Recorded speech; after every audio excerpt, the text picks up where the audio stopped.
April 3, 2015. London, England. Late at night. The city was quiet. But under the ground, something was moving. A man slid through a narrow tunnel. Dirt covered his face. His heart pounded. Behind him, 3 more men followed. Slow. Careful.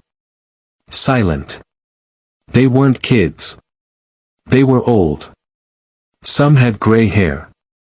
Bad knees. But tonight, they were thieves. The vault was cold. The air felt heavy. Drills screamed into the walls. Metal groaned. Dust floated like smoke in the light. They didn't speak. They couldn't. One wrong move, and everything would be lost. But this was more than just a robbery. This was a plan made over years. A secret. A betrayal. A crime like no other. How did they pull it off? Who helped them? And why did they come back, when they already got away? This isn't a movie. This really happened. Subscribe to Unbelievable True Story. Because the biggest criminals don't always wear masks. Sometimes, they wear hearing aids, and walk with canes. And the next story might be about someone just like you. London. Spring.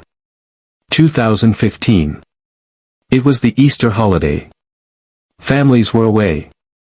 Offices were closed. And in the heart of the city, on a quiet street called Hatton Garden, everything seemed calm.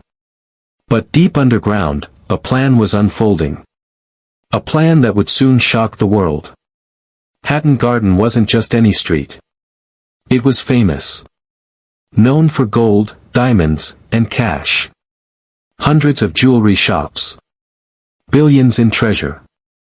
And at the center of it all, a vault. Behind thick steel doors. Under security cameras. With alarms that never slept. The Hatton Garden Safe Deposit Ltd. A place trusted by jewelers. By the rich. By people hiding secrets. But someone had been watching. For years. And now, they were ready. They weren't young. They weren't fast. They didn't have guns or masks. They were old men. All over 60. Some over 70. Some needed hearing aids. One limped. Another had heart problems. But they had something stronger than youth. They had experience. Each one had lived a life of crime. They weren't just thieves. They were legends, in the shadows. The leader, Brian Reader. His name was Brian Reader. Age, 76. He wore flat caps. Took the bus. Walked slow. Neighbors called him quiet. Some called him a gentleman. But they didn't know his past. Brian had once been part of the biggest gold robbery in British history, the Brinksmat heist. Now, decades later, he wanted one last job. One last score before time ran out. They called him the Master. Brian couldn't do it alone. He called the old team. Some friends. Some enemies. Terry Perkins, age 67, smart, sharp, calm. He had diabetes. But his mind was strong. John Kenny Collins, age 75, the lookout. He would drive the van. Watch the streets. He was loud, funny, and loyal. Daniel Jones, age 60, the climber. Fast. Fit. A burglar since he was a teen. Basil, real name unknown, the key man. He had the alarm codes. He had access. No one knew much about him. Not even the others. But he was important. Without him, the job would fail. They studied the vault for years. They walked the streets, pretending to be old men shopping. They took photos. Made drawings. They practiced. They waited for the right moment. And Easter was perfect. 4 days of quiet. 4 days of darkness. No workers. No guards. The building would be empty. And the treasure? Still there.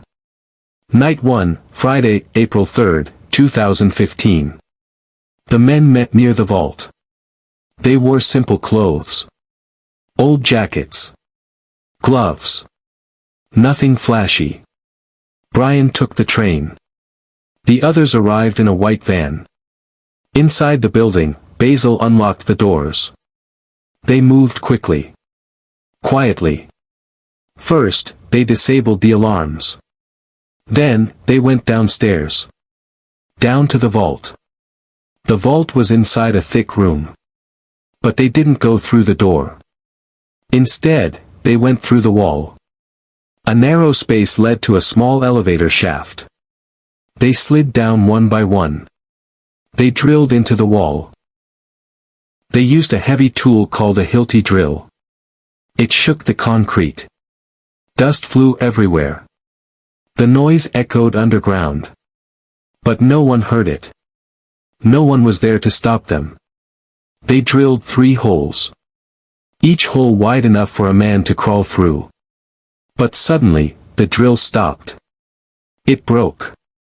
The last hole wasn't done. They panicked. They argued. Brian Reeder left. He was tired. Angry. The others gave up. They packed up their tools and left. The vault wasn't open yet. The job was unfinished. But they would come back. And when they did, they wouldn't hold back. The next morning, no one knew. The street looked normal. The vault was quiet. But something had changed. The wall had holes. The floor had dust. And the air felt wrong. But no alarm had gone off. No police had come.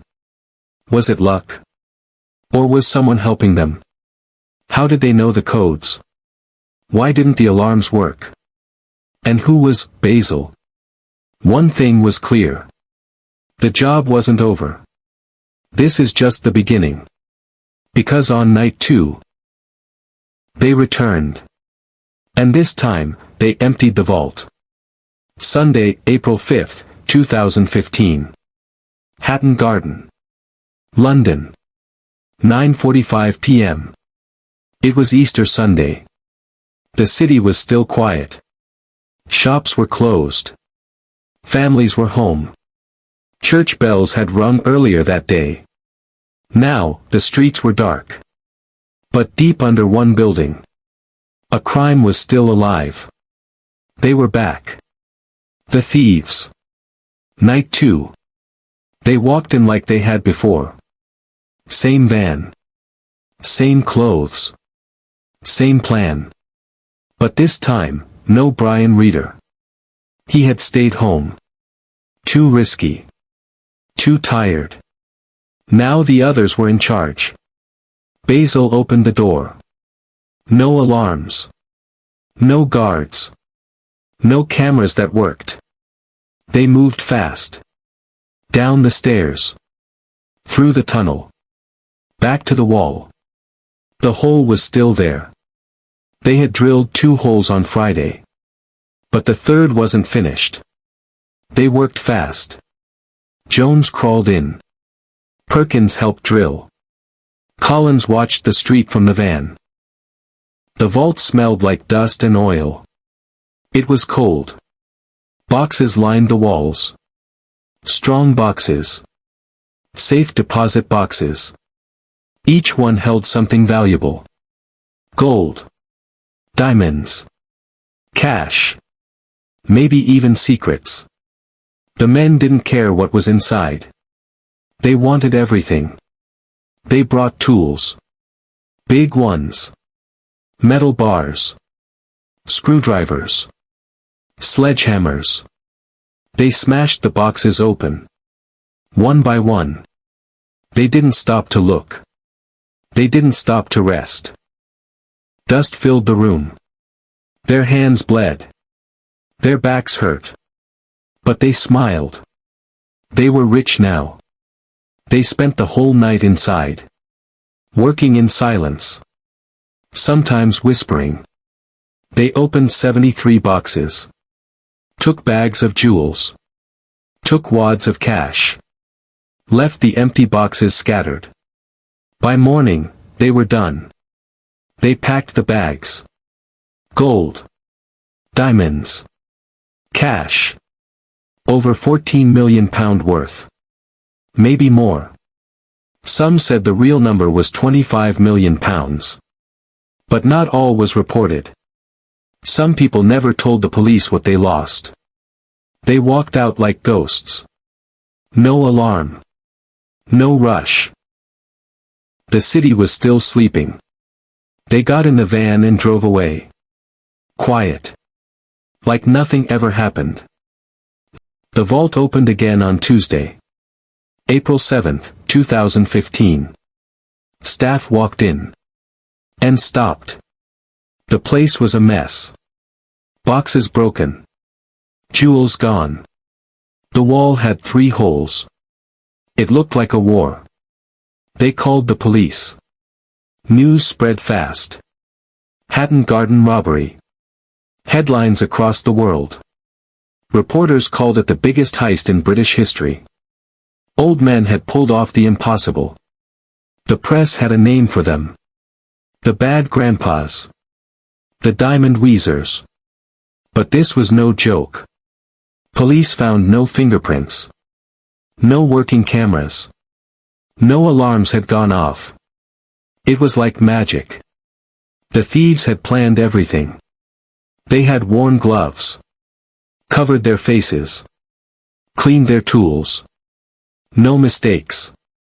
Or, almost none. But one man made a mistake. Kenny Collins, the lookout, had parked his white van nearby. Police found it on camera. Just sitting there, for hours. Too long. Too close. Too strange. They started to watch him. And soon, the case began to break. The thieves didn't hide well. They went to pubs. They bragged to friends. Some even showed off their new money. But the police were watching. Phones were tapped. Cars followed. They listened to every word. And what they heard was shocking. In one recording, police heard this. "We're in the big one now, boys. Everyone wants a piece. We're gonna split it 5 ways." They laughed. They cursed. They talked about gold and diamonds. And they didn't know. The police were listening to it all. The robbers began to meet secretly. They tried to split the loot. But some argued. Some wanted more. Daniel Jones hid part of his share. Buried it in a graveyard. Yes, a real graveyard. Inside a plastic bag. Under fake flowers. He thought no one would find it. But he was wrong. The plan had been perfect. The execution was nearly flawless. But in the end, greed got them. Pride exposed them. And the police were closing in. May 2015. London, England. It had been 1 month. The vault was empty. The thieves were gone. And the world was still talking. But behind closed doors. The police had a plan. They had names. They had voices. And soon, they would have faces. The team had a name, Scotland Yard's Flying Squad. They were London's best. They had seen hundreds of crimes. But this one was different. It felt old. But smart. Quiet. But bold. And the criminals? They weren't kids. They were grandfathers. One small mistake started it all. The white van. It had been parked near the vault. 4 hours. On both nights of the heist. Security footage showed it. And it belonged to Kenny Collins. The police started watching him. They followed Kenny's car. Watched who he met. Listened to his calls. Then, they followed Daniel Jones. Then, Terry Perkins. They watched as the men met in secret. Always at a small flat. Always whispering. Inside, they counted money. Argued about shares. Bragged about the vault.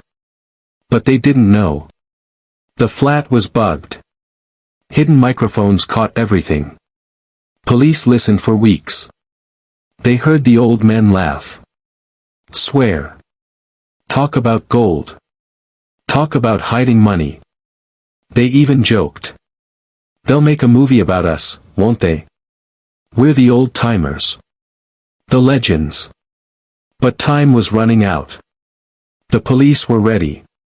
Tuesday, May 19, 2015. 6:30 a.m. London. The police moved in. They kicked down doors. Smashed windows. Yelled, "Police! Stay down!" It was over in minutes. 7 men were arrested. Older adult Brian Reeder, the master. Older adult Terry Perkins, the brain. Older adult John Kenny Collins, the watchman. Older adult Daniel Jones, the climber. Older adult Carl Wood, the muscle. Older adult William Lincoln, the middleman. Older adult Hugh Doyle, the fixer. But one was missing. Basil. Inside the white van, they found tools. Drills. Ropes. Hammers. Clothes. Gloves. Bags. They found tiny jewels stuck in the carpet. Enough to tie the men to the scene. In one safe house, police found more. Gold bars. Loose diamonds. Cash in trash bags. Hidden behind walls. Under floorboards. Millions of pounds. Some of it untouched.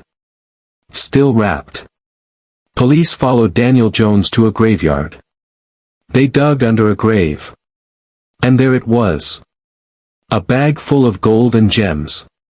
Buried like treasure. But not deep enough. The past always finds its way up.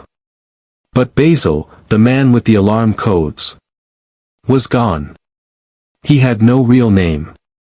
No known address. No record. He had disappeared into the fog. Without Basil, the full plan was a puzzle with one missing piece. How did he get the codes? Was he an insider? Was he still watching? The crew never told. Maybe they didn't know. In court, the men looked tired. Old suits. Pale faces. Hands shaking. The world called them the gentlemen thieves. But they weren't gentle anymore. Most of them confessed. One by one. Not because they were sorry. But because the evidence was too strong. In March 2016, they were sentenced. Most got 6 to 7 years. Brian Reeder, the leader, got 6 years, 3 months. He was 77. Terry Perkins, Collins, and Jones all got over 6 years. The court called it the biggest burglary in English history. But the loot was never fully recovered. Only about £4 million was found. The rest? Gone. Maybe sold. Maybe hidden. Maybe kept by someone no one knew. The question still haunts people. Who was Basil? He had opened the doors. Turned off the alarm. Let them in. He was the key to the whole job. And then he vanished. Could someone inside Hatton Garden have helped? Was Basil a former guard? Was he paid to disappear? Or was he still walking free? Smiling. Holding the rest of the treasure. This is not fiction. Every detail is part of a real case. And the story isn't over yet. Because soon, Basil is found. But not in London. Not in a vault. He's found. In another country. And his name? It shocks everyone. January 2018. London. Almost 3 years after the heist. The streets had gone quiet again. The vault had been cleaned. The old men were in prison. But something still felt wrong. Something, unfinished. The biggest piece of the puzzle was still missing. Basil. No one knew his real name. No fingerprints. No ID. No history. He had been the key to the vault. He had turned off the alarm. And then he disappeared. Like smoke. A code name, Basil. He was smart. He wore a wig and hat. He walked differently in every video. He never spoke on tape. The others called him Basil. But no one knew if that was his real name. Or just a name made for the job. For years, police tried. But Basil was a ghost. Then one day, a small clue changed everything. A tiny fingerprint on a plastic cup. It was found in a flat connected to the gang. Old files were searched. One name came up. The name, Michael Seed. Age, 57. A man who lived alone. He had no job. No car. No known family. But inside his flat was something shocking. March 27, 2018. Islington, London. Police move in. They break the door. Inside, silence. Then they see him. A man with a gray beard. A small smile. No panic. Just calm. His name? Michael Seed. His flat was like a bunker. Books everywhere. No TV. No computer. No phone. But behind one wall, they found gold. Real gold. Worth over £140,000. They also found tools. Drills. Goggles. Gloves. Wigs. The same kind used in the Hatton Garden job. Michael didn't say much. Not at first. He never admitted anything. Never told police how he turned off the alarm. Never said why he helped the old men. He stayed calm. Always calm. Even when they charged him. Michael was no regular thief. He had once studied science. He was smart with electronics. He knew alarms. Wires. Cameras. Police believe he was the tech expert of the team. The one who made it all possible. After the heist, Michael went dark. He stopped talking to old friends. He cut all ties. He lived off the stolen gold. Sold a little at a time. Never too much. Never too fast. He was careful. He was patient. But in the end, even he left a trace. March 2019. Woolwich Crown Court. Michael Seed stood before the judge. He wore a suit. Still calm. Still quiet. The jury listened to the facts. The tools. The gold. The fingerprint. The van footage. They made a decision. Guilty.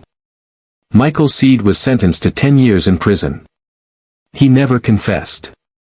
Never gave up the rest of the loot. Never said who helped him disappear. He simply smiled. And walked away in cuffs. So now the team was full.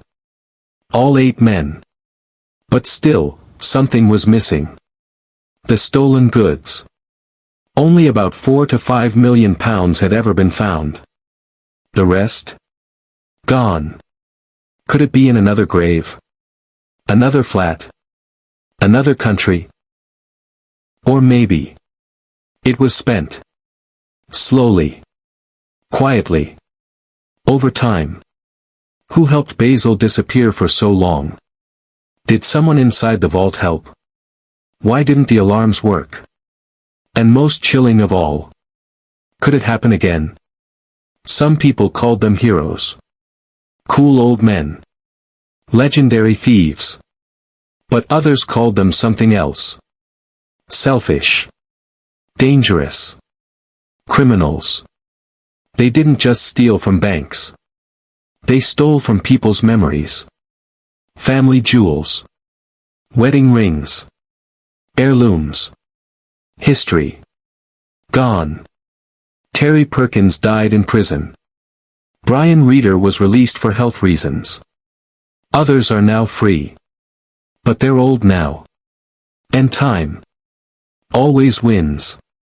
Even against legends. Today. Hatton Garden, London. The vault is locked again. The streets are busy. Jewels shine in windows. But under that quiet street lies a story people still whisper about. Because some parts of this crime are still unsolved. The gang stole over £13 million. But only about £4.5 million was recovered. That means almost £9 million is still gone. Where is it? Police searched homes. Graves. Cars. Countries. But they never found it all. Some think the money was hidden in other countries. Buried in secret fields. Smuggled out through airports. Or kept by someone who never got caught. Could it be sitting in a safe right now? Waiting? Or already spent? On silent lives? Even now. People ask. Why didn't the alarm work that night? It had gone off. But no one came. Was it a mistake? Was someone paid to ignore it? Or was there a deeper plan? Have you heard this story before? Did you know it ended like this? Tell us what you think happened to the missing millions.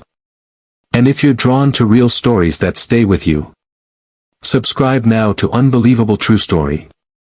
Because every week, we reveal the darkest truths. Hidden in plain sight. Watch the next video now. Or explore our playlist of real-life crimes and mysteries. Because the next story might be about someone just like you.